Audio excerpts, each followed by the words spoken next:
Hello विद्यार्थियों, आज हम लोग इस वीडियो के माध्यम से क्लास 12वीं के लिए इकोनॉमिक्स का previous year question paper solve करने वाले हैं। आप देख सकते हैं ये प्रीवियस ईयर क्वेश्चन पेपर है 2015 का, जो कि झारखंड बोर्ड में आर्ट्स वाले स्टूडेंट्स से उस टाइम पूछा गया था। लेकिन अब चूँकि आपको पता है कि झारखंड बोर्ड इकोनॉमिक्स का सिलेबस आर्ट्स, साइंस और कॉमर्स वाले के लिए सेम टू सेम है, तो आप कंप्लीट वीडियो को ज़रूर देखिए। यहाँ पर देखना कि माइक्रो इकोनॉमिक्स लिखा हुआ है, यानी कि व्यष्टि अर्थशास्त्र। तो हम लोग यहाँ पर 5 क्वेश्चन माइक्रो इकोनॉमिक्स से करेंगे और ठीक 5 क्वेश्चन हम लोग मैक्रो इकोनॉमिक्स का भी लेंगे, यानी कि व्यष्टि अर्थशास्त्र का 5 प्रश्न और 5 प्रश्न समष्टि अर्थशास्त्र का होगा। सभी क्वेश्चन में हम लोग जो है डिटेल में बात करेंगे। दोनों ही मीडियम से हमने प्रश्न को जो है वो ले लिया है। यहाँ पर देखिए पहला क्वेश्चन क्या कह रहा है। पहला क्वेश्चन कह रहा है कि सीमांत लागत क्या है, यानी कि व्हाट इज मार्जिनल कॉस्ट। तो मार्जिनल कॉस्ट हम लोग कहते किसको हैं। देखिए भाई, जब भी आप उत्पादन की बात करते हैं तो आपको लागत तो लगेगा ही, यानी कि कॉस्ट तो लगेंगे ही।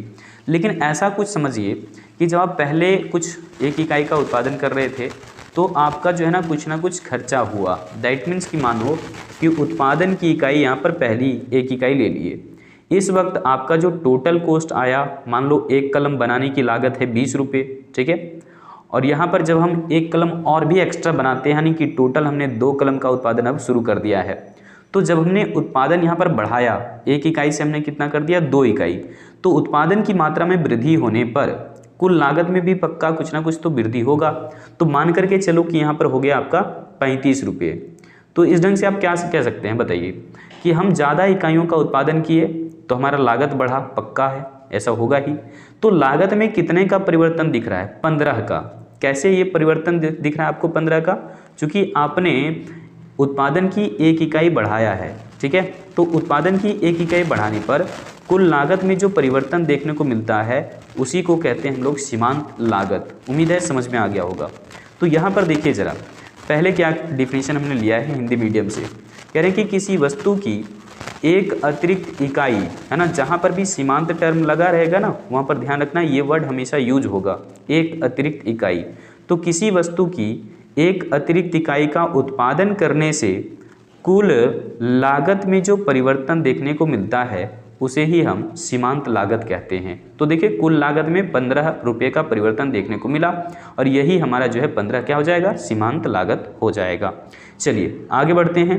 अब हम अंग्रेजी में भी पढ़ लें इसको। कह रहे हैं कि the change in total cost, किस में चेंज की बात कर रहा है, टोटल कॉस्ट में चेंजिंग की बात कर रहा है। किसकी वजह से, तो काउज्ड बाय, यानी कि कारण क्या होगा, producing 1 additional unit of a good. जब हम एक वस्तु की एक अतिरिक्त इकाई लेते हैं तो उसके परिणाम स्वरूप हमारा कुल लागत में कुछ ना कुछ वृद्धि होता है या कमी होता है, कुछ भी हो सकता है। तो जितने का परिवर्तन आएगा टोटल कॉस्ट में, वही परिवर्तन हमारा कहलाता है मार्जिनल कॉस्ट। अगर यहाँ से भी क्लैरिटी आ गई है थोड़ी थोड़ी, तो आगे भी अच्छे से समझ में आ जाएगा। देखो यहाँ पर थोड़ा सा ठहरना, रुको।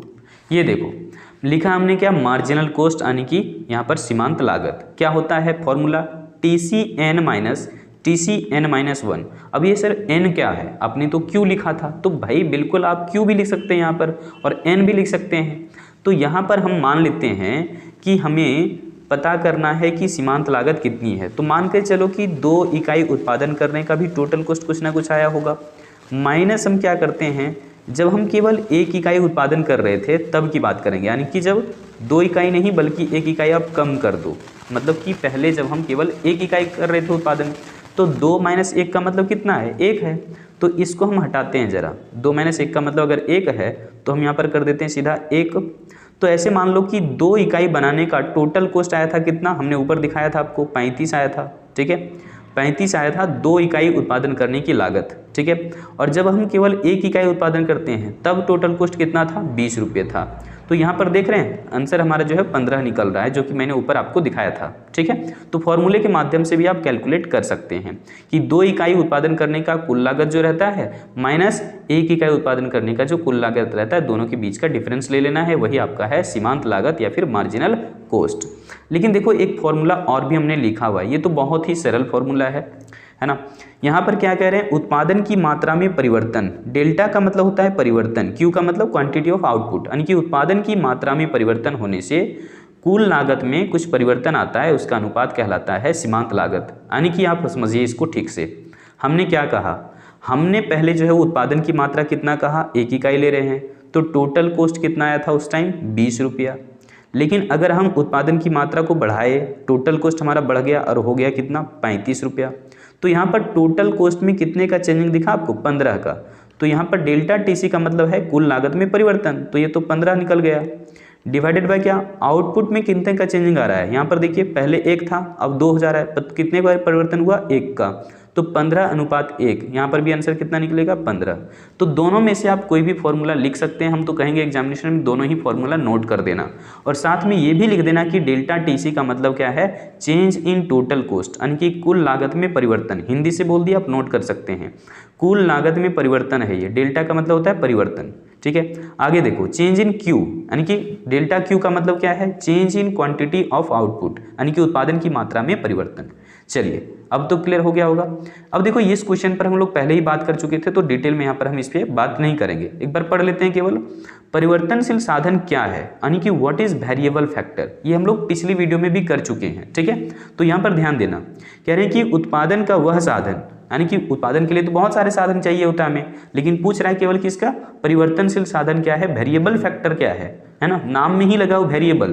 ध्यान से देखो तो VARY इसका मेन जो है वो बात ये है, VE नहीं कह रहे हैं, VARY, वेरी का मतलब होता है बदलना, वेरी मतलब क्या होता है, बदलना, और एबल मतलब क्या होता है, योग्य, मतलब जो बदलने योग्य है साधन, उसी को कह रहे हैं। तो इसका मतलब ये हो गया कि अच्छा वो साधन जिसे हम अल्पकाल में बदल सकते हैं। अल्पकाल मतलब बहुत कम समय रहता है ना हमारे पास, और फिर भी अगर कुछ साधनों में हम बदलाव ला सकते हैं तो निश्चित तौर पर हम उसे कहते हैं परिवर्तनशील साधन। तो लिखा है क्या, उत्पादन का वह साधन जिसे अल्पकाल में, ध्यान देना यहाँ पर, जिसे अल्पकाल में परिवर्तित किया जा सकता है उसे हम परिवर्तनशील साधन कहते हैं। ठीक है, आगे आइए देखते हैं अंग्रेजी से इसको। यहाँ पर देखो अंग्रेजी से हमने क्या लिखा है, अंग्रेजी से लिखा है the factor of production which can be changed, जिसको बदला जा सकता है, जिसमें परिवर्तन लाया जा सकता है, कब, in a short period of time, अल्पकाल में जिसे हम परिवर्तन यानी कि कर सकते हैं, वही हमारा क्या कहलाता है, वेरिएबल फैक्टर। जैसे कि श्रम की मात्रा उत्पादन बढ़ाने के साथ बढ़ा सकते हैं, घटाने के साथ घटा सकते हैं। इसी प्रकार से फ्यूल यानी कि ईंधन भी हम उत्पादन बढ़ाने के साथ बढ़ा सकते हैं, घटाने के साथ उत्पादन की साधन ये घटा सकते हैं। अगर हमें उत्पादन ज़्यादा करना होगा तो रॉ मटेरियल यानी कि कच्चा माल हम ज़्यादा लगाएंगे, और घटाना होगा तो फिर इन साधनों को हम घटा सकते हैं। तो ऐसे साधन जिसे हम अल्पकाल में भी परिवर्तन कर सकते हैं, शॉर्ट पीरियड ऑफ टाइम में चेंज कर सकते हैं, वही कहलाता है हमारा वेरिएबल फैक्टर। लेकिन ध्यान रखना, उत्पादन के वे साधन जिसे हम अल्पकाल में परिवर्तन नहीं कर सकते उसे कहते हैं स्थिर साधन, यानी कि the factor production which can not be changed in short period of time is called variable factor, नहीं बल्कि शॉर्ट यहाँ पर हो जाएगा, चेंज नहीं हो रहा है तो हो जाएगा फिक्स्ड फैक्टर, यानी कि the factor of production which can not be changed, जिसको बदला नहीं जा सकता, in a short period of time are called fixed factor. मतलब कि स्थिर साधन वो है जिसे अल्पकाल में बदला नहीं जा सकता, और परिवर्तनशील साधन वो है जिसे हम अल्पकाल में बदल सकते हैं।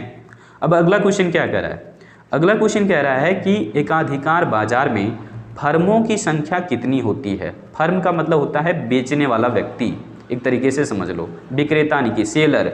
तो एकाधिकार, नाम में ही लग रहा है एकाधिकार, यानी कि एक का अधिकार, तो फर्म कितने होंगे यहाँ पर, एक होगा, यानी कि हाउ मेनी फर्म्स, फर्म्स होगा यहाँ पे FIRMS, how many firms are there in the monopoly market. तो मोनोपोली मार्केट का मतलब क्या है, मोनो का मतलब मैंने समझाया है, ये जो टर्म है ना मोनो, ये ग्रीक भाषा के वर्ड है MONO, मोनो का मतलब हो जाता है सिंगल, मोनो का मतलब क्या होता है सिंगल। आप लोग जो है केमिस्ट्री में पढ़े होंगे मोनोकार्बन, मैंने बार बार कहा आपको। और पॉली का अर्थ होता है सेलर, पॉली का मतलब क्या होता है, पॉली का अर्थ होता है सेलर यानी कि विक्रेता। ठीक है, तो इसका मतलब एक विक्रेता होगा, नाम से ही आप पकड़ सकते हैं।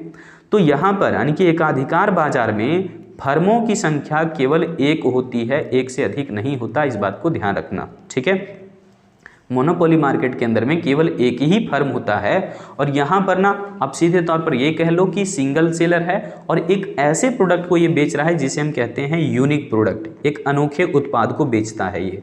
ठीक है, जिसका कोई भी क्लोज सब्स्टिट्यूट नहीं पाया जाएगा। ठीक है, समझ गए होंगे। मतलब कि आपको वस्तु यहीं पर ही लेना पड़ेगा, दूसरी जगह कोई ऑप्शन नहीं है। तो ये यानी कि खूब भाव खाएगा। ऐसे में ये एक जो पॉलिसी एडप्ट करता है जिसको हम कहते हैं प्राइस डिस्क्रिमिनेशन पॉलिसी। मूल्य विभेद की नीति एकाधिकार बाजार में अपनाया जाता है, ध्यान रखना। प्राइस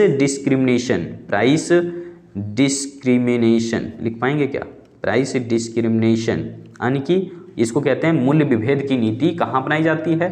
तो एकाधिकार बाजार में मूल्य जो है वो विभेद किया जाता है, यानी कि एक ही तरह की वस्तु के लिए अलग अलग क्रेताओं से अलग अलग कीमत वसूला जाता है इस फर्म के द्वारा इस बाजार में, है ना। तो यहाँ पर ध्यान रखना कि फर्म और इंडस्ट्री में कोई अंतर नहीं होता। ध्यान रखना कि एकाधिकार बाजार में फर्म और इंडस्ट्री में कोई भिन्नता नहीं होता और यहाँ पर रहता है कंप्लीट रिस्ट्रिक्शंस, फुल रिस्ट्रिक्शंस रहेगा, किसी को अंदर आने नहीं दिया जाएगा। इस तरह के मार्केट में अंदर आने नहीं दिया जाएगा, इसका मतलब ये नहीं कि क्रेता नहीं आ सकता, खरीदने वाला व्यक्ति तो आएगा ही, बेचने वाला कोई व्यक्ति इसके जैसा नहीं हो सकता। मार्केट के अंदर में स्ट्रॉन्ग बैरियर रहता है, ठीक है, नए फर्मों के प्रवेश पर प्रतिबंध होता है। चलिए देखिए चौथा क्वेश्चन में क्या कह रहा है कि किन्हीं दो अर्थशास्त्रियों के नाम लिखिए। हम लोग तो भाई हजारों अर्थशास्त्रियों के नाम जानते हैं, यहाँ पर तो ओनली 2 का नाम पूछ रहा है कि 2 इकोनॉमिस्ट का नाम लिखिए कौन कौन है। तो एक महान अर्थशास्त्री आप लोग जानते ही हैं, अर्थशास्त्र के जनक है ना, एडम स्मिथ हैं। इन्होंने अपना किताब लिखा था 1776 में, ये भी ध्यान होगा आप लोगों को। और हमने बताया था कि वेल्थ ऑफ नेशन इन्होंने किताब लिखा था, वेल्थ ऑफ नेशन किताब का नाम था ना, an inquiry into the nature and causes of the wealth of nations. तो वेल्थ ऑफ नेशन के रचयिता कौन है? एडम स्मिथ हैं। और ये कि वेल्थ ऑफ नेशन आया कब था छप करके? तो 1776 ईस्वी में। और अर्थशास्त्र का जनक किसे कहते हैं? एडम स्मिथ को कहते हैं। इन्होंने ही कहा था अर्थशास्त्र धन का विज्ञान है, ठीक है। तो इस तरीके से जो है आप ध्यान रखिए, 2 अर्थशास्त्री में से पहला मैंने बता दिया। दूसरे का नाम हम भारतीय अर्थशास्त्री का लिखे हुए हैं, ताकि आप एक भारतीय अर्थशास्त्री का भी नाम लिखें तो ज़्यादा अच्छा है, चूँकि आप भारत में रह रहे हैं, ठीक है। नहीं तो पता चला कि अपने देश के अर्थशास्त्रियों का ही नाम नहीं पता आपको, है ना।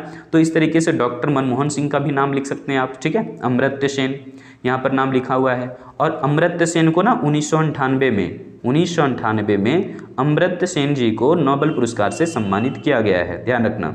नोबेल पुरस्कार पाने वाले पहले भारतीय अर्थशास्त्री हैं अमर्त्य सेन, ठीक है। और डॉक्टर मनमोहन सिंह भी एक बड़े अर्थशास्त्री हैं, है ना, जो कि प्रधानमंत्री भी रह चुके भारत के लिए। चलिए आगे बढ़ते हैं। यहाँ पर क्वेश्चन संख्या 5वां क्वेश्चन क्या कह रहा है कि संतुलन कीमत क्या है? भैया संतुलन कीमत वो कीमत है जिस पर कि क्रेता भी खुश विक्रेता भी खुश, ठीक है, यानी कि लेन देन जहाँ हो जाएगा दोनों में। दैट मीन्स कि हम कह सकते हैं कि इक्विलिब्रियम प्राइस क्या है? तो एक ऐसा प्राइस है जहाँ पर डिमांड और क्या सप्लाई, ये दोनों आपस में बराबर हो जाती हैं, इक्वल हो जाती है। तो कह रहे हैं कि संतुलन कीमत वह कीमत है जिस पर मांग की गई मात्रा पूर्ति को आपूर्ति भी आप बोल सकते हैं, सप्लाई यानी कि, तो पूर्ति की गई मात्रा के बराबर हो जाती है। देखो मैंने हाईलाइट कर दिया है, यानी कि जहां पर डिमांड इक्वल टू क्या हो जाए सप्लाई, वही क्या होगा मूल्य तय होगा, और उसी मूल्य को कहते हैं इक्विलिब्रियम प्राइस, ठीक है। चूंकि डिमांड एंड सप्लाई दोनों बैलेंस में है, ठीक है। देखो यहाँ पर डायग्राम से भी दिखा देंगे आपको हम कैसे बनता है ये। यहाँ पर देखिए, यह मांग और पूर्ति या फिर आपूर्ति वक्रों के प्रतिच्छेद द्वारा निर्धारित होता है। ये कैसे प्रतिच्छेद करता है आपको दिखाते हैं अभी हम डायग्राम से, एक बार पढ़ लेते हैं इसको। कह रहे हैं कि the equilibrium price is the price at which the quantity demanded equals to the quantity supplied. मतलब कि मांग की मात्रा जितनी है उतनी ही पूर्ति की भी मात्रा है, दोनों बराबर हो चुके हैं। यहाँ पर होगा इक्विलिब्रियम प्राइस यानी कि संतुलन मूल्य, ठीक है। चलिए, it is determined by the interaction of the demand and supply curves. तो ये आपको कैसे जो है वो समझना है, ध्यान दीजिए। यहाँ पर हम ले लेते हैं एक एडिशनल पेज और इसमें समझा देते हैं आपको। देखिए हम लोग जानते हैं कि मांग के नियम के अनुसार क्या मूल्य बढ़ने पर, है ना, प्राइस बढ़ने पर क्या होता है, डिमांड घट जाता है ना, और प्राइस घटने पर डिमांड क्या होता है, बढ़ जाता है। इसके अकॉर्डिंग अगर हम बात करें तो मांग की रेखा जो हमारी बनेगी ना, वो कैसे बनेगी, थोड़ा सा रुकिएगा। ये हमने खींच दिया, एक्स एक्सिस वाई एक्सिस हो गया। अब हम इस पर ले लेते हैं मांग की रेखा। जैसे कि आपको पता है कि प्राइस हम लोग लिखते हैं वाई एक्सिस के ऊपर में, तो वाई एक्सिस पर हमने लिख दिया प्राइस, ठीक है। और वस्तु की जो मांग होती है, मांग वो लिखते हैं हम लोग एक्स एक्सिस पर। हालांकि यहाँ पर हमें डिमांड एंड सप्लाई दोनों दिखाना है, तो इस वक्त हम डिमांड के लिए जो है ये आपको बता चुके हैं कि लॉ ऑफ डिमांड में ऐसा हम लोग पढ़ते हैं कि प्राइस एंड क्वांटिटी डिमांड क्या है, आपस में इन्वर्सली रिलेटेड होता है। इस तरीके से हम लोग व्यक्त कर सकते हैं। जो ऊपर में चीज़ें दिखाया उसको मैंने फॉर्मूले से दिखा दिया इस प्रकार से। तो यहाँ पर ध्यान से देखिए, अगर प्राइस यहाँ रहता और उसकी वजह से इतना डिमांड हो रहा होता, मान लो प्राइस है यहाँ पर हमारा P1 और डिमांड हो रहा है हमारा कितना Q1, लेकिन जैसे ही प्राइस घटेगा, प्राइस घटने से डिमांड क्या होता है, बढ़ जाता है। प्राइस घटा, देखिए डिमांड इधर क्या होगा, बढ़ जाएगा। ठीक है, तो यहाँ पर देखिए Q2 आ गया, डिमांड कितना हो गया Q2, डिमांड बढ़ा, जबकि प्राइस यहाँ पर क्या हुआ, घटा। तो पहले तो ये वाला कॉम्बिनेशन था, फिर ये वाला कॉम्बिनेशन है, इसको मिलाते हुए डिमांड कर्व कैसा बनता है, ऋणात्मक ढाल वाला बन गया इस तरीके से। ठीक है, और क्या होता है भाई, दूसरी भी चीज़ समझ लीजिए आप सप्लाई के लिए। लॉ ऑफ सप्लाई क्या बताता है, लॉ ऑफ सप्लाई बताता है कि अगर कोई वस्तु महंगी हो गई तो सेलर क्या चाहेगा कि अपनी वस्तु की पूर्ति को बढ़ा दे, सप्लाई क्या हो जाएगा, बढ़ जाएगा। अधिक पूर्ति पर अधिक सप्लाई किया जाता है, पूर्ति अधिक की जाती है, और मूल्य कम मिलने पर जो सेलर है ना वो अपनी वस्तु की पूर्ति यानी कि सप्लाई को क्या करेगा, घटा देगा। तो इस तरीके से हम कह सकते हैं प्राइस एंड सप्लाई में कैसा रिलेशनशिप है, डायरेक्ट रिलेशनशिप है। ठीक है, पूर्ति की मात्रा और मूल्य में कैसा संबंध है, सीधा संबंध है। तो इसके हेल्प से हम यहाँ पर एक डायग्राम जनरेट करते हैं, देखो कैसे। ठीक है, अब यहाँ पर मान लीजिए हमने फिर से कहा प्राइस कहाँ लिखते हैं, वाई एक्सिस पर, इसीलिए तो वाई एक्सिस को कहते हैं मूल्य अक्ष यानी कि प्राइस एक्सिस, और एक्स एक्सिस पर क्या लिखेंगे हम, पूर्ति की मात्रा यानी कि क्वांटिटी सप्लाई। हम लिख देते हैं अभी केवल सप्लाई, SUPPLY, सप्लाई। अब देखिए सप्लाई की जो रेखा होगी वो कैसे बनेगी, प्राइस अगर यहाँ है, ठीक है, तो डिमांड नहीं बल्कि सप्लाई यहाँ पर हो गया, मतलब कि P1 प्राइस पर Q1 जो है वो सप्लाई हो रहा है। लेकिन जैसे ही जो है प्राइस बढ़ेगा, प्राइस बढ़ा दीजिए, ठीक है, तो सप्लाई भी क्या होगा, बढ़ जाएगा। ठीक है, तो यहाँ पर कर दिया हमने P2, यहाँ पर क्या कर दिया हमने Q2। अगर आप प्राइस को घटाते हैं तो सप्लाई क्या हो जाएगा, प्राइस घटने से सप्लाई क्या हो जाता है, घट जाता है। तो देखिए सप्लाई घट जाएगा, यानी कि यहाँ पर जैसे प्राइस घटा इधर सप्लाई घट जाएगा, जैसे प्राइस बढ़ा इधर सप्लाई बढ़ जाएगा। तो ये पॉइंट्स को मिलाते हुए यहाँ पर आप P3 कर दो, यहाँ पर Q3 कर दो। अब देखो यहाँ पर जो तीनों पॉइंट्स हैं, इन तीनों पॉइंट्स को हम क्या कर दिए, आपस में मिला दिए।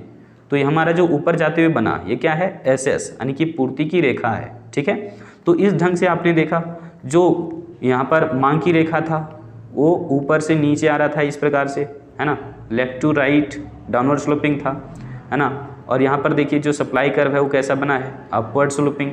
तो इन दोनों के इंटरेक्शन से अब क्या होगा, प्राइस तय होगा, जिसे हम संतुलन मूल्य कह रहे थे। यानी कि यहाँ पर देखिए हम क्या किए, रुकना थोड़ा सा, यहाँ पर हमने वाई एक्सिस खींच लिया, ये हमने एक्स एक्सिस खींच लिया। अब हमें पता है मांग की रेखा कैसी होती है, हमने देखा है डाउनवर्ड स्लोपिंग होता है, क्योंकि प्राइस एंड डिमांड में कैसा रिलेशनशिप है, नेगेटिव। तो इसके हेल्प से ही हमने इस प्रकार से खींच लिया। अब हमें खींचना है किसका, अब हमें खींचना है सप्लाई के लिए रेखा। तो सप्लाई का क्या होगा, अपवर्ड स्लोपिंग जाएगा, जिसका नाम देंगे हम SS। ठीक है, और दोनों जहाँ पर मिला उससे आप नीचे खींच लीजिए इधर एक्स एक्सिस की साइड में। तो यहाँ पर आपका O से लेकर के Q तक क्या हो जाता है, इक्विलिब्रियम क्वांटिटी है ये, क्योंकि देखो मांग की रेखा ये रेड वाला और पूर्ति की रेखा ये ब्लैक वाला लाइन ऊपर जा रहा है। दोनों रेखाएं जहाँ पर क्रॉस किया उसको हम बोलते हैं संतुलन बिंदु। ठीक है, और यहाँ पर जो मात्रा है ना O से लेकर के Q तक, यही है संतुलन मात्रा। और इधर वाई एक्सिस पर जो हम लोग खींच रहे हैं अभी देखो, ये हमारा हो गया संतुलन मूल्य, और इसी के बारे में हमसे पूछ रहा था। तो इसी का नाम क्या होगा, इक्विलिब्रियम प्राइस, यानी कि संतुलन मूल्य ये वाला है। और फिर यहाँ से आप जानेंगे यहाँ जो मात्रा है O से लेकर के Q तक, इसको हम क्या कहते हैं, इक्विलिब्रियम क्वांटिटी, यानी कि संतुलन की मात्रा। समझ आ गया होगा, हमने क्या आपको समझा दिया सो। ठीक है, अब लेकिन ध्यान देना एक चीज़ और भी हम आपको यहीं पर एक्सप्लेन कर देते हैं। यहाँ से अगर देखोगे तो सप्लाई वाली रेखा चूँकि ये वाली है, तो यहाँ से नीचे खींच रहे हैं, देखो सप्लाई यहाँ से यहाँ तक है, यानी कि मान लो S कर देते हैं, समझने के लिए S1 कर देते हैं, रुको। और उसी लेंथ में जाकर के देखोगे डिमांड वाला लाइन ये है रेड वाला, इस पर कोई पॉइंट बना तो डिमांड देख लो, डिमांड लग रहा है ज़्यादा। ठीक है, डिमांड यहाँ से यहाँ तक का डिमांड है और सप्लाई यहाँ से मात्र यहाँ तक है, मतलब कि डिमांड ज़्यादा है एंड सप्लाई कम है। तो यहाँ पर क्या हो गया, यहाँ से यहाँ का जो गैप बन रहा है, ये वाला पूरा जो गैप बना, इसको कहते हैं हम क्या कि डिमांड ज़्यादा है। तो लिखिए डिमांड जो है ना ग्रेटर देन सप्लाई। इसका मतलब यहाँ पर क्या बना, आधिक्य मांग की स्थिति बनी। इसी को कहते हैं दरअसल हम लोग आधिक्य मांग की स्थिति। यहाँ पर आप इंडिकेट करके लिख सकते हैं आधिक्य मांग, यानी कि एक्सेस डिमांड, आधिक्य मांग। ये क्वेश्चन पूछा हुआ है तुम्हारे मॉडल पेपर में, इसलिए मैंने यहाँ पर जिक्र कर दिया, मेरा दिमाग आया इधर तो, है ना। आधिक्य मांग यानी कि अंग्रेजी में बोलते हैं इसको एक्सेस डिमांड, कर लोगे ना, एक्सेस डिमांड, आधिक्य मांग की स्थिति बन गई। अगर यहाँ से देखा जाए ऊपर वाला लेंथ, यहाँ पर देखोगे पॉइंट डाल करके तो लगेगा कि डिमांड इधर है यहीं पर मात्र, है ना, और सप्लाई इधर देखोगे तो लग रहा है सप्लाई ज़्यादा है। तो यहाँ से यहाँ का जो गैप है, ये वाला गैप, सप्लाई ज़्यादा हो गया, डिमांड कम हो गया। तो ऐसी स्थिति में हम क्या समझेंगे कि ये जो पूरा गैप बना हुआ है, इसको हम लोग कहते हैं क्या कि सप्लाई ज़्यादा है, तो सप्लाई ग्रेटर देन हो गया किसके, डिमांड के। सप्लाई ज़्यादा हो गया तो क्या बोलेंगे इस चीज़ को हम लोग, इस स्थिति में बोलेंगे हम लोग आधिक्य पूर्ति। नाम क्या होगा, आधिक्य हो जाएगा क्या, पूर्ति, यानी कि एक्सेस क्या हो जाएगा, सप्लाई, आधिक्य पूर्ति की स्थिति बन गई, है ना। एक्सेस सप्लाई जो है वो हमारा दिखा दिए, ऊपर वाला भाग बन रहा है और नीचे वाला एक्सेस डिमांड का भाग बन रहा है। उम्मीद है समझ आ गया होगा, मैंने बहुत आसानी से आपको समझाया है। चलिए अब हम लोग जाते हैं, इसके एक और चीज़ बता देते हैं आपको हम, ताकि एक और समाधान आपका हो जाए मॉडल क्वेश्चन पेपर का ही। मान लीजिए कि यहाँ पर हमने जो वो ऐसे रख दिया, ठीक है, मांग की रेखा आपको पता है, ऋणात्मक ढाल वाला मैंने बना दिया, डी नाम दे देते हैं इसको, ये ओरिजिन पॉइंट है। सप्लाई जो वो पॉजिटिव स्लोप वाला ऐसे बनता है, एस नाम दे दिए। अब यहाँ पर दोनों मिल रहा है तो ये हो गया हमारा इक्विलिब्रियम बिंदु, यानी कि संतुलन बिंदु। यह हो गया हमारा संतुलन की मात्रा, ओ क्यू संतुलन की मात्रा है, और यहाँ पर हम दे देते हैं ओ पी संतुलन का मूल्य हो गया। लेकिन अब अगर कह दे, है ना, क्वेश्चन तुम्हारा डाला हुआ मॉडल पेपर में कि मांग में वृद्धि होने से, क्या कहा है क्वेश्चन में, मांग में वृद्धि होने से संतुलन मूल्य पर क्या प्रभाव पड़ेगा, यानी कि ये जो संतुलन मूल्य है ओपी, अगर मांग बढ़ जाए, मांग तो पहले ये वाला था, अब मांग अगर बढ़ जाएगा ना तो मांग की रेखा देखो इधर शिफ्ट करेगा। मांग घटेगा तो ये वाला लाइन था तो और नीचे आएगा, मांग बढ़ेगा तो उधर जाएगा। तो देखो हमने ऊपर की तरफ कर दिया, मांग यहाँ पर क्या हुआ, बढ़ गया। लेकिन सिर्फ मांग बढ़ रहा है, पूर्ति में ऐसा कोई परिवर्तन नहीं है। देख लेना मॉडल पेपर में पूछा हुआ क्वेश्चन, ठीक है। तो यहाँ पर हमारा क्या हुआ कि मांग की रेखा ये है, मांग हमने बढ़ा दिया, तो मांग में वृद्धि होने से संतुलन मूल्य पर क्या प्रभाव पड़ेगा। तो अब देखो, अब जो है मांग की रेखा ये है, तो इसका नाम हम दे देते हैं D1 और यहाँ पर भी नाम दे देते हैं D1, यानी कि नया वाला मांग की रेखा है। तो ये नया वाला मांग की रेखा और ये पहले की पूर्ति जैसे कि तैसे है। अब यहाँ पर ये दोनों मिल रहे हैं, तो इसका मतलब क्या हुआ, संतुलन मात्रा में वृद्धि हुआ। अगर संतुलन मात्रा पूछता तो हम बताते कि संतुलन मात्रा क्या हुआ, पहले की अपेक्षा बढ़ गया। लेकिन संतुलन मूल्य पर क्या असर पड़ा, यही क्वेश्चन पूछा हुआ था। तो संतुलन मूल्य जो है ना क्या हुआ, संतुलन मूल्य बढ़ गया, क्योंकि मांग बढ़ा था इस वजह से यहाँ पर प्राइस बढ़ गया, संतुलन मूल्य जो है वो वृद्धि हो गई। ठीक है, यहाँ पर जो वृद्धि होता है उसको हम लिख सकते हैं डेल्टा पी, और डेल्टा पी का मतलब हम बता सकते हैं P1, ठीक है, माइनस क्या हो जाएगा P, चूँकि P1 देखो ऊपर है इस वक्त, तो P1 से हम घटा देंगे, यानी कि ये ज़्यादा है ये कम है, तो ज़्यादा वाला मूल्य कम वाला मूल्य P1 माइनस P, है ना, तो निकल जाएगा डेल्टा P, यानी कि इतने के बराबर वृद्धि हुआ है मूल्य। ठीक है, किसकी वजह से, मांग की रेखा, मांग की मात्रा इतना बढ़ा, मांग की मात्रा O से लेकर के OQ से लेकर के अब कितना हो गया है OQ1 हो गया, यानी कि मांग की मात्रा में इतना क्या वृद्धि आया। यहाँ पर दिखा दीजिए, मांग की मात्रा जो वृद्धि हुआ है उसे आप डेल्टा Q बोल सकते हैं, मांग की मात्रा में इतनी वृद्धि हुई।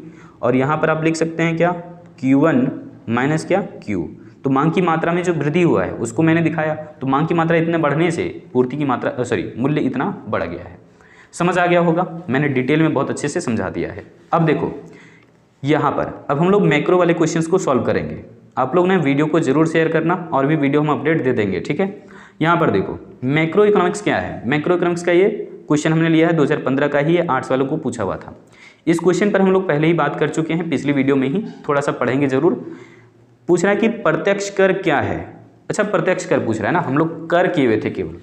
प्रत्यक्ष कर क्या है, प्रत्यक्ष कर का मतलब अंग्रेजी में पूछ रहा है what is direct tax. Direct tax किसको कहते हैं भाई, तो वह कर यानी कि वह टैक्स जिसका भुगतान प्रत्यक्ष रूप से डायरेक्टली यानी कि उसी व्यक्ति या फिर संस्था को देना पड़ता है जिस पर कि वह कानूनन रूप से लगाया गया है। मतलब कि वह कर जिसका भुगतान यानी कि जिसका पेमेंट डायरेक्टली यानी कि प्रत्यक्ष रूप से उसी व्यक्ति या संस्था द्वारा करना पड़ेगा जिस पर कि वह कानूनी रूप से या फिर कानूनी तौर पर लगाया गया है। यानी कि द टैक्स है ना, एक ऐसा tax which has to be paid directly by the person or institutions on which this tax is legally imposed. Legally imposed मतलब कानूनी रूप से जिस पर लगाया गया है, इम्पोज मतलब लगाना और लीगली मतलब कानूनी रूप से लगाना। तो कानूनी रूप से सरकार ने जिस पर लगाया है टैक्स उसी को अगर कर देना पड़ रहा है तो वही कहलाता है आपका डायरेक्ट टैक्स यानी कि प्रत्यक्ष कर। प्रत्यक्ष कर के कई सारे एग्जाम्पल आपको ध्यान रखने होते हैं। तो यहाँ पर हम लिख देते हैं सबसे पहले जो टैक्स का नाम है वो है इनकम टैक्स यानी कि आय कर। अंग्रेजी में आप बोल सकते हैं इनकम टैक्स और हिंदी में बोल सकते हैं आय कर, इनकम टैक्स। क्लियर है। दूसरा जो टैक्स होता है उसको कहते हैं निगम कर। निगम मतलब कॉरपोरेशन टैक्स, निगम कर कॉरपोरेशन टैक्स। तो ये सब क्या होते हैं, प्रत्यक्ष कर होते हैं। ठीक है, प्रत्यक्ष कर हैं ये दोनों।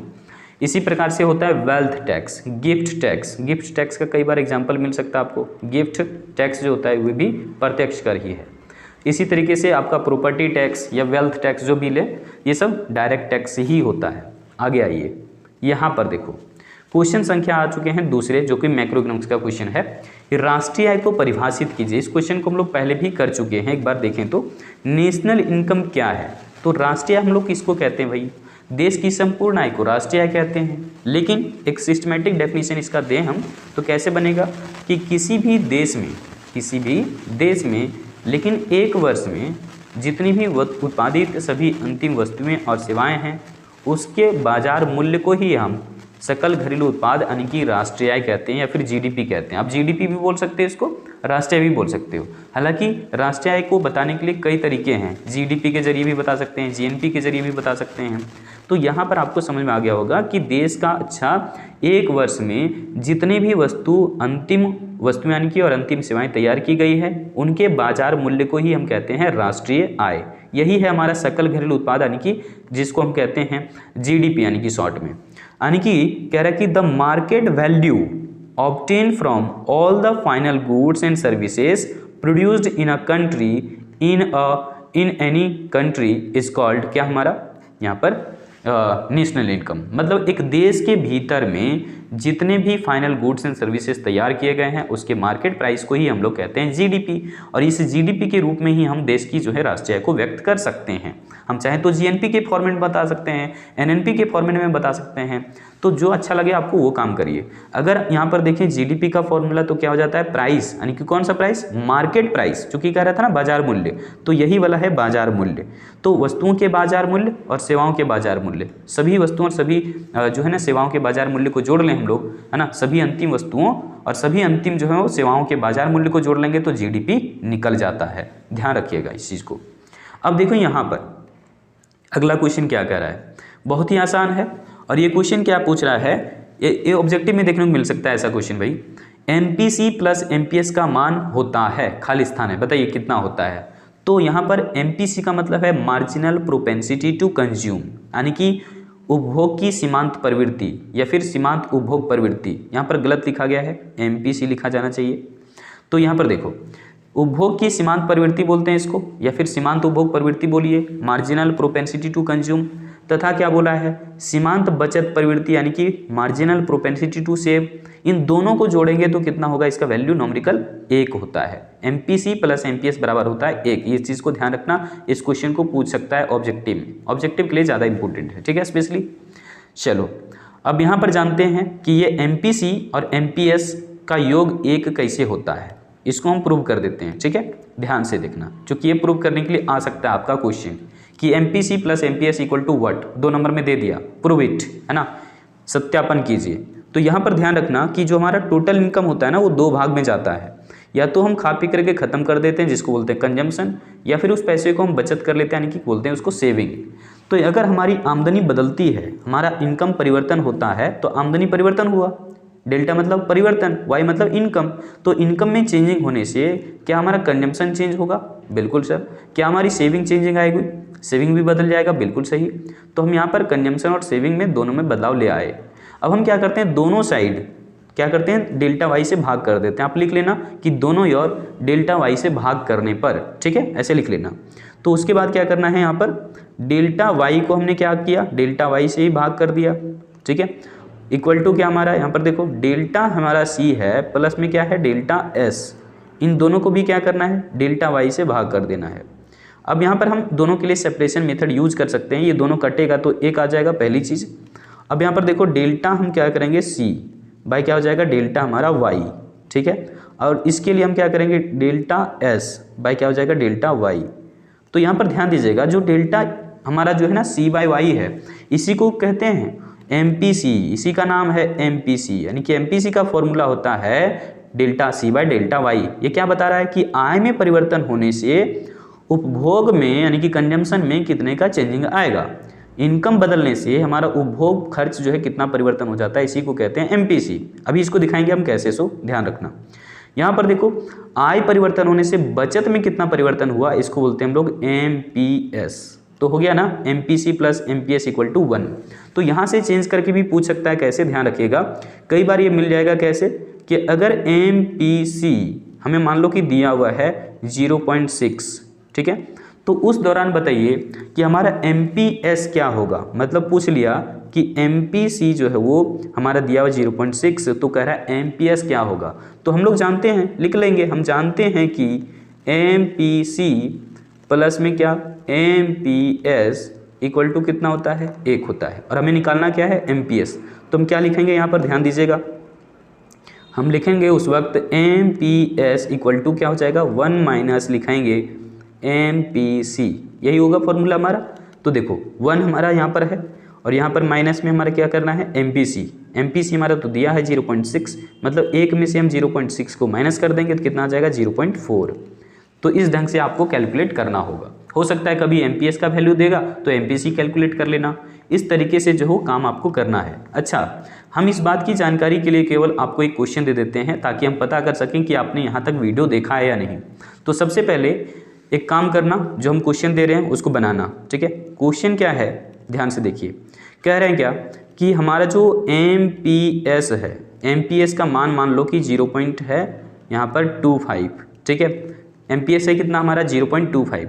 तो आप लोगों से सवाल हमारा यही रहेगा कि एमपीसी का मान कितना होगा, कमेंट सेक्शन में ज़रूर करना। और कमेंट सेक्शन में अगर जो है ना आपका भर भर के कमेंट आया तो हम समझ जाएंगे कि आपने यहाँ तक वीडियो देख लिया है, ठीक है। तो आप अपना एक कमेंट ज़रूर करना कि कितना आपका एमपीसी आया है, ठीक है। अगर कैलकुलेट नहीं कर पाए हैं तो भी बताना, ताकि हम नेक्स्ट वीडियो में कभी बात कर लेंगे सेम डेटा लेकर के ही, ठीक है ना। तो यहाँ तक आप लोग ज़रूर अगर पढ़ लिए हैं या फिर समझ लिया है तो वीडियो को अपने दोस्तों के साथ भी ज़रूर शेयर कर देना, व्हाट्सएप ग्रुप में या टेलीग्राम पर, चाहे जहाँ कहीं भी हो। तो यहाँ पर एमपीसी का मान हमको ज़रूर बताइएगा आप लोग, क्लियर ना। अब यहाँ पर हम एक चीज़ आपको बताते हैं कि एमपीसी दरअसल निकलता कैसे है। एमपीसी कैलकुलेट करने का हम आपको तरीका बताते हैं। आपको पहले का इनकम गिवन रहेगा, मान लो कि पहले की आमदनी है यहाँ पर 1000 रुपये, ठीक है, यानी कि जब हमारी आमदनी 1000 रुपये थी तो उस समय हम खा पी करके पैसा जो है ख़त्म कर दे रहे थे 600 रुपया, ठीक है, बात समझिए। और जब हमारी आमदनी अब हो गई है मान लो बढ़ करके यहाँ पर 2000 रुपये, ठीक है, आमदनी हमारी जो है बढ़ गई, तो यहाँ पर हमने कंजम्पशन भी तो बढ़ा दिया होगा, क्योंकि आप लोग देखते हैं कि आय बढ़ने से मांग बढ़ती है, मांग बढ़ती है दैट मीन्स कि कंजम्पशन बढ़ता है, सीधी बात। तो आमदनी बढ़ गया है तो कंजम्पशन भी बढ़ेगा, तो कुछ ना कुछ बढ़ेगा, मतलब बढ़ेगा जरूर। तो मान लो कि यहाँ पर 800 रुपये का वृद्धि कर दिए, सॉरी 800 रुपये का वृद्धि नहीं बल्कि टोटल हमारा 800 रुपये खर्चा हो रहा है। मतलब पहले 1000 रुपये जब इनकम था मेरा तो हम 600 रुपये खा पी करके ख़त्म कर रहे थे, और जब हमारा इनकम 2000 रुपये हो गया तो हम 800 रुपये खा पी करके ख़त्म करने लगे। तो यहाँ पर बताइए कि एमपीसी कितना होगा। तो एमपीसी कैलकुलेट करना है क्या होगा, तो इसका साधारण सा बात है, हम लोग क्या निकालेंगे पहले डेल्टा वाई, ठीक है। डेल्टा वाई का मतलब क्या होता है, y2 होता है माइनस में y1। तो y2 कितना है 2000, 2000 में से कितना माइनस कर देंगे हम 1000, तो हमारे पास कितना बच जाएगा 1000 बचेगा डेल्टा वाई, ठीक है। तो डेल्टा वाई 1000 हो गया। अब इधर निकालिए डेल्टा सी। डेल्टा सी बराबर कितना होता है, डेल्टा सी बराबर होता है सर C2 माइनस में क्या C1, ठीक है। तो C2 का मतलब कितना है 800 है और C1 का मतलब कितना है 600 है। तो 800 में से 600 घटा देंगे, कितना बचेगा? 200 बचेगा सर। ठीक है, यहाँ तक आपने कैलकुलेट कर लिया है। तो 1000 आपका डेल्टा वाई निकला और डेल्टा सी कितना निकला है आपका? तो डेल्टा सी निकला है 200। अब इसी आधार पर हम यहाँ पर कैलकुलेट कर सकते हैं ना MPC, है ना, लिखेंगे we know that MPC equal to कितना? तो होता है ये डेल्टा सी, है ना, यानी कि उपभोग में परिवर्तन बटे क्या? आय में परिवर्तन। तो देखिए आय में जो परिवर्तन हुआ है वो आपका 1000 रुपये का है, यहाँ पर देख सकते हैं, यही तो निकल रहा था आपका डेल्टा वाई, यहाँ पर कर दीजिए। ठीक है, तो यहाँ हो गया आपका 1000। ठीक है, और कंजम्पशन में कितने का चेंजिंग आया है सर? कंजम्पशन में देखो चेंजिंग आया है, यहाँ पर कर दें तो 200 रुपये, 200 रुपये का कंजम्पशन में चेंजिंग आया, 200 रुपये सॉरी, केवल 200। अब यहाँ पर देखिए ऊपर में 2 शून्य है ना, 2 शून्य नीचे में भी है, कैंसिल कर दीजिए इनको। तो ऊपर में बचा 2, नीचे में 10, तो यहाँ पर 2 एकम 2 और 2 बचे 10, 5 से कट गया, ऊपर में 1 से कट गया, तो यहाँ पर कितना आया? 1/5। ये हमेशा 0 पॉइंट समथिंग में ही आएगा आपका MPC। तो 1/5 का मतलब क्या है? अगर किसी को भागा लगाना नहीं आता है तो हम एक बार बता देते हैं। कई बार देखते हैं आप लोगों का जो है ना मैसेज सीधा व्हाट्सएप पर ही आ जाता है भाई कि आपने भाग नहीं किया। तो 1/5 का मतलब क्या है? ध्यान से देखो, 1 हम यहाँ पर लिखेंगे, 5 यहाँ पर लिखेंगे। ठीक है, यहाँ पर हम क्या करेंगे? 0 बार में देंगे, चूँकि ये तो छोटा है ये बड़ा है, तो इसलिए जो है वो दशमलव लगाने से यहाँ पर क्या आ जाएगा? 0। अब कितना बन गया? 10। क्या हम 2 बार में दे सकते हैं? जी सर, 5 दूनी 10, तो यहाँ पर जो वो आप समझ गए 0.2 आया। यानी कि यहाँ पर जो 0.2 आया है ये बता रहा है कि कंज्यूमर अपना बढ़ा हुआ इनकम का 20% कंजम्पशन करता है। ठीक है, तो यहाँ पर समझ आ गया, इनकम बढ़ा हुआ में से 20% कंजम्पशन करता है और 80% कंज्यूमर ने क्या किया होगा? पैसा बचा के रख लिया होगा, यानी कि कंज्यूमर बहुत ही कंजूस है। तो इस तरह के कंसेप्ट मैंने आपको डिटेल में यहीं पर समझा दिया है। देखिए डिटेल एनालिसिस कर रहे हैं तो वीडियो अपने दोस्तों के साथ ज़रूर साझा करना। ठीक है, फिर से कह रहे हैं आपको। अब देखो चौथे क्वेश्चन पर आते हैं और ये क्वेश्चन बहुत ही इंपॉर्टेंट है, हूबहू ये क्वेश्चन आपका छप सकता है एग्जाम में। ठीक है, कि मध्यवर्ती वस्तु क्या है, यानी कि what do you mean by intermediate goods? मध्यवर्ती वस्तु किसे कहते हैं? ध्यान दीजिएगा, मध्यवर्ती वस्तु उन वस्तुओं को कहते हैं जिसे उत्पादन की प्रक्रिया में कच्चे माल के रूप में केवल एक ही बार प्रयोग किया जा सकता है। देखिए ध्यान से देखिए, एक तो क्या है? मध्यवर्ती वस्तु है, उन सभी वस्तुओं को हम मध्यवर्ती वस्तु कहते हैं जिसे उत्पादन की प्रक्रिया में कच्चे माल के रूप में केवल एक ही बार प्रयोग किया जाता है और उसके बाद जो भी उससे उपज होना है हो जाएगा, उसके बाद वो खत्म। ठीक है, जैसे कि मान लो हमारे पास जो है ना एक जूस जो है वो तैयार करने वाली मशीन है, तो हमने उसमें एक संतरा डाला, ये संतरा क्या होगा? रॉ मटेरियल, क्योंकि इस संतरे को जैसे ही हम मशीन में डालेंगे इससे जूस बनकर के तैयार, उसके बाद ये संतरा खत्म। मतलब कि यहाँ पर समझ गए कि रॉ मटेरियल का मतलब है या फिर इंटरमीडिएट गुड्स का मतलब है वो गुड्स जिसे हम उत्पादन की प्रक्रिया में एक बार जो है वो कच्चे माल के रूप में प्रयोग कर लेते हैं और उससे जो भी वस्तुएं बननी है बन करके हो गई तैयार। ठीक है, तो यहाँ पर उस चीज़ बन जाती है अंतिम वस्तुएं। यहाँ पर ध्यान दीजिए, कह रहे हैं कि वे सभी वस्तुएं जो उत्पादन की सीमा रेखा को पार कर चुकी होती है, सॉरी लेकिन यहाँ पर डेफिनेशन मैंने गड़बड़ पढ़ दिया। कह रहे हैं कि वे सभी वस्तुएं जो उत्पादन की सीमा रेखा के भीतर होती है। उत्पादन की सीमा रेखा के भीतर होने का मतलब है कि अभी भी वस्तु जो है पूरी तरह तैयार नहीं हुआ है ना। जैसे मान लो हमने जूस तैयार किया, जूस पूरी तरह से भी कंज्यूमर के हाथ में नहीं गया, वो पैकिंग हो गई है डब्बे में, फिर वो मार्केट में पहुंचा है सेलर के पास, सेलर खुद उसको यूज नहीं करेगा, उसको बेचेगा, तो यानी कि अभी भी वो क्या है? उत्पादन की सीमा रेखा के भीतर है। तो जब कोई ऐसा लाइन लिखा जाए कि उत्पादन की सीमा रेखा के भीतर होने का मतलब है, तो उत्पादन की सीमा रेखा के अंदर होने का मतलब है कि अभी भी वो मध्यवर्ती वस्तु ही कहलाएगी। तो कह रहे हैं कि वे सभी वस्तुएं जो उत्पादन की सीमा रेखा के भीतर होती है उसे मध्यवर्ती वस्तु कहते हैं, लेकिन वो सभी वस्तुएं जो उत्पादन की सीमा रेखा को क्रॉस कर जाती है या उत्पादन सीमा रेखा को पार कर जाती है उसे हम अंतिम वस्तुएं कहते हैं। ठीक है, ध्यान रखिएगा, क्योंकि अंतिम वस्तु भी पूछ सकता है, लेकिन ज़्यादा इंपॉर्टेंट ये वाला है मध्यवर्ती वस्तु आपका। कह रहे हैं कि intermediate goods are those goods which are used, intermediate goods are those goods which are used only once, केवल एक ही बार यूज किया जा सकता है, किस रूप में? As a raw materials in the production process, यानी कि उत्पादन की प्रक्रिया में कोई भी वस्तु अगर सिर्फ एक ही बार प्रयोग किया जा रहा है तो वो आपका मध्यवर्ती वस्तु है ना। दैट इज कह सकते हैं ऑल दोज गुड्स, वे सभी वस्तुएं which are within the production boundary line, यानी कि वे सभी वस्तुएं जो उत्पादन सीमा रेखा के भीतर होती है are called intermediate goods. Definition बहुत ही खतरनाक है और एनसीईआरटी का डेफिनेशन सारा हम लेते हैं। सो आप लोग एक बार फिर से आपको कह रहे हैं वीडियो ज़रूर साझा करना, क्योंकि आप लोग जब वीडियो साझा करते हैं तो मोटिवेशन मिलती है और उसके ज़रिए फिर हम मोटिवेट होकर के नेक्स्ट वीडियो तैयार करते हैं। चलिए अगले क्वेश्चन पर जाते हैं। अगला क्वेश्चन और इस पूरे वीडियो का आखिरी क्वेश्चन मैंने डिटेल में बात करना है। यहाँ पे देखो कह रहे हैं कि लास्ट क्वेश्चन क्या है, समष्टि अर्थशास्त्र क्या है, यानी कि what is macro economics. Macro economics किसको कहते हैं? देखिए अर्थशास्त्र का दो हिस्सा है, दो भाग है, और दोनों भाग कौन कौन से हैं? एक आप जानते होंगे माइक्रो इकोनॉमिक्स के नाम से, ठीक है, यानी कि व्यष्टि अर्थशास्त्र जिसको कहते हैं, सूक्ष्म अर्थशास्त्र जिसको कहते हैं, और दूसरा भाग है मैक्रो इकोनॉमिक्स MACRO, जिसके बारे में यहाँ पर पूछ रहा है।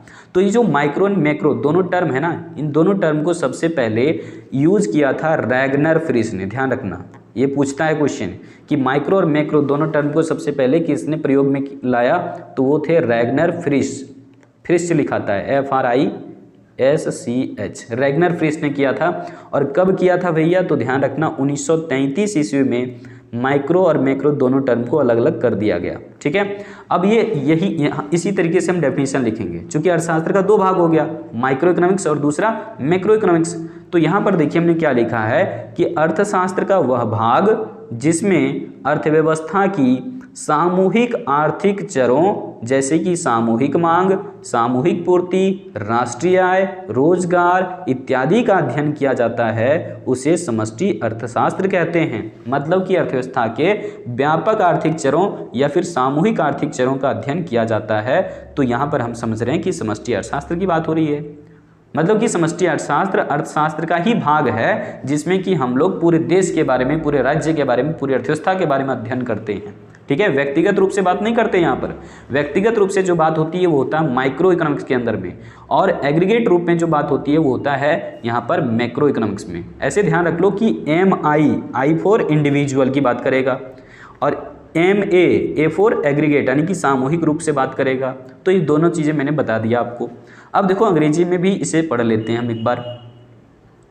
यहाँ पर ध्यान दीजिएगा क्या कह रहे हैं, कह रहे हैं कि दैट पार्ट ऑफ इकोनॉमिक्स, अर्थशास्त्र का वह भाग या वह हिस्सा विच स्टडीज, जो अध्ययन करता है द एग्रीगेट्स इकोनॉमिक वेरिएबल्स का स्टडी करता है ऑफ द इकोनॉमी। यानी कि एक अर्थव्यवस्था के भीतर जो एग्रीगेट्स इकोनॉमिक वेरिएबल्स हैं जो पूरे देश के लिए हैं, जैसे मान लीजिए एग्रीगेट डिमांड जिसे हम AD कहते हैं, एग्रीगेट सप्लाई जिसे हम AS कहते हैं, या फिर इसी ढंग से नेशनल इनकम और एम्प्लॉयमेंट, इन्फ्लेशन, ट्रेड साइकिल, ये सब पूरी अर्थव्यवस्था के लिए हम लोग बात करते हैं, है ना।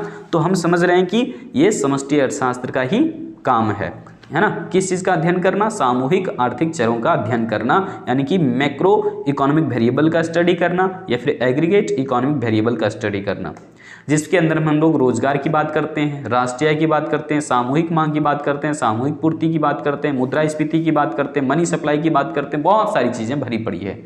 तो यही हमारा है मैक्रो इकोनॉमिक्स। ध्यान रखना मैक्रो इकोनॉमिक्स का दूसरा भी नाम है, इसको कहते हैं हम लोग theory of income and employment, theory of income and employment, क्योंकि मुख्य रूप से हम लोग समष्टि अर्थशास्त्र में आय और रोजगार के बारे में पढ़ते हैं, है ना, कि आय और रोजगार का निर्धारण कैसे होगा। तो इसका नाम है theory of income and employment, यानी कि आय और रोजगार का सिद्धांत किसको कहते हैं? समष्टि अर्थशास्त्र का ही, यानी कि मैक्रो इकोनॉमिक्स का ही दूसरा नाम है ये। तो आज की वीडियो में रखते हैं इतना ही, मिलते हैं फिर से किसी अगली वीडियो के साथ। तब तक इस वीडियो को अपने दोस्तों के साथ फिर से कह रहे हैं जरूर से जरूर साझा करना, और जैसे कि मैंने क्वेश्चन आपसे पूछा, जो क्वेश्चन का जवाब उसका कमेंट भी आप इस वीडियो के अंदर में जरूर करना। So thank you so much, मिलते हैं हम अगली किसी वीडियो में। जय हिंद।